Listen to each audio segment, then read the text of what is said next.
যে মহান রব্বুল আলামিন ইজ্জত আমাদেরকে পবিত্র মুহররম মাসে প্রথম জুমায় আল্লাহ তাআলা আমাদেরকে জামে মসজিদে আসবার এবং বসবার মতন তৌফিক দান করে দিয়েছেন। এজন্য আমরা সকলেই শুকরিয়া দান স্বরূপ বলি আলহামদুলিল্লাহ। সম্মানিত মুসাল্লিয়ানে কেরাম, আজ পবিত্র মাহে মুহররমের 1 তারিখ, অর্থাৎ পহেলা মুহররম। আমরা আরবি মাস সম্পর্কে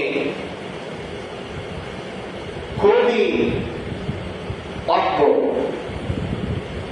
আরবি তারিখ সম্পর্কে খুবই অল্প আমরা এটা মনে রাখি না বা জানার চেষ্টাও করি না অনেক।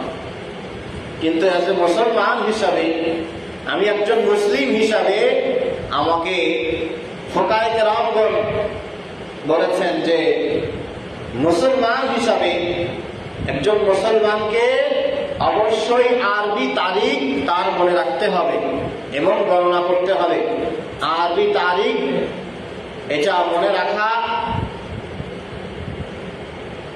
আরবি তারিখ অনুযায়ী কার্য পরিচালনা করা, এটা ফরজে কিফায়া। এটা কি বলেন?